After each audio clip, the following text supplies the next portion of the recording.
Hello and welcome to this meshing video. This is a continuation of the video series on FDA platform. Today we will be looking into the second part of the video. I have loaded the final topology from the first part. In the previous video, we meshed the region around the rotor and hub. In this video, we will be extending the topology to the inlet and outlet. In the previous topology, we have added a boundary plane to define the mesh region above the hub. Since we will be extruding this face to the inlet, I am deleting the boundary plane. For extruding the faces along a cylindrical cross section, we can use the extrude button. The extrusion can be guided using the surfaces, wireframe, or curves. For this case, I will be using both the surface and wireframe. So first I will use the surface as reference type to generate the centerline for the inlet surface. Clicking on calculate will generate the centerline for the surface as shown here. The centerline generated starts all the way from the housing to the inlet. Since we have already created the blocks for the region defining the hub, we will be needing only a part of the centerline generated. So let me group part of the centerline where we need to extrude the faces.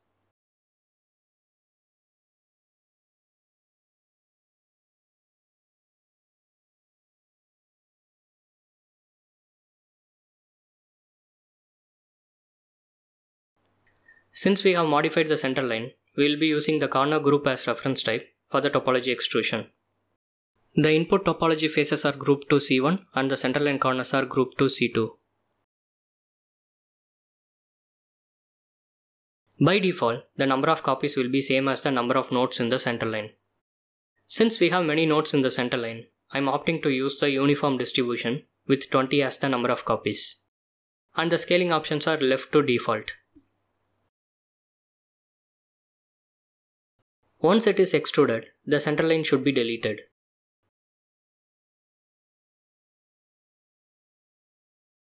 In the current version, the input face is duplicated and extruded, so we'll have to merge the duplicate face with the parent face.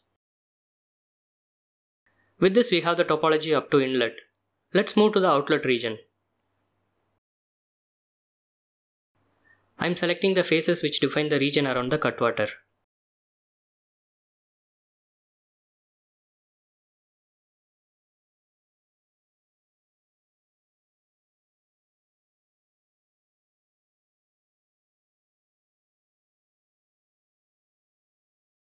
To get a precise definition of the region, I am splitting the blocks and selecting the faces.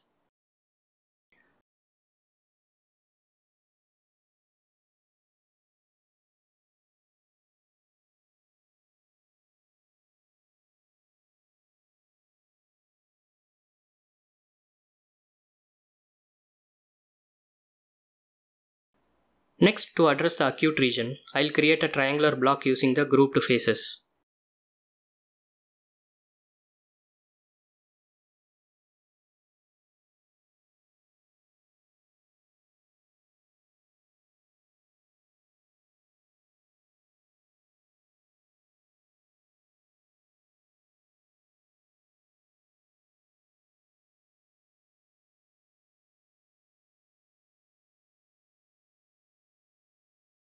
These faces can be copied to the outlet surface to create blocks between the cutwater and the outlet.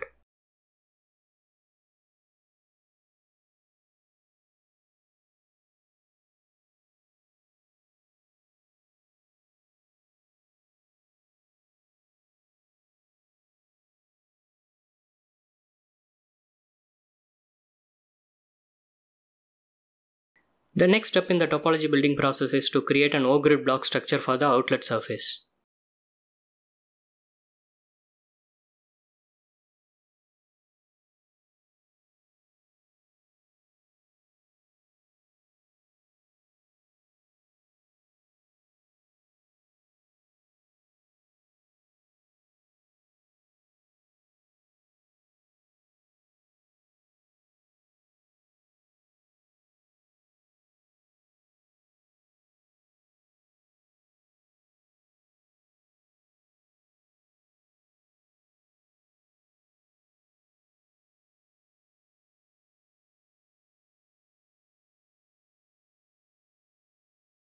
The final step is to assign the newly created faces to their respective surfaces using generic button.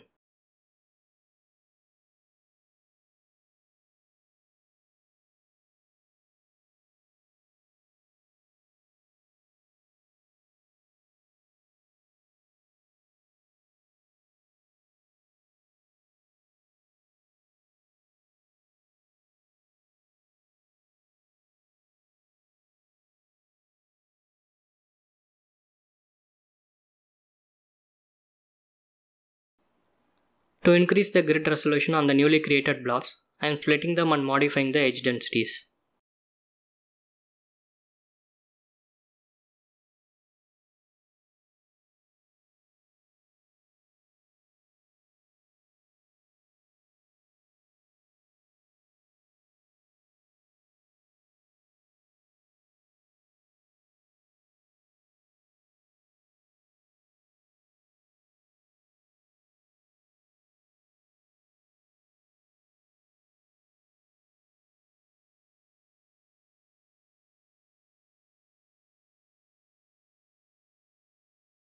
The grid generation process was run for about 3000 sweeps, and this is the output grid with 0 surface folds.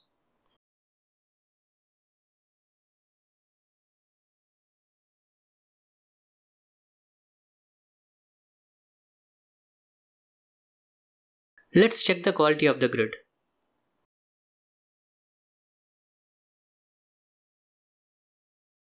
The grid has volley folds on the cutwater region.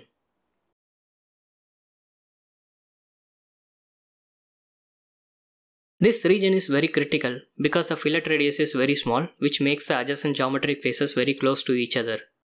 This causes confusion to the grid generator. To avoid this confusion, I am wrapping these internal faces and repositioning them on the surfaces.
Now if I run the grid generator again, the output grid would look like as shown here.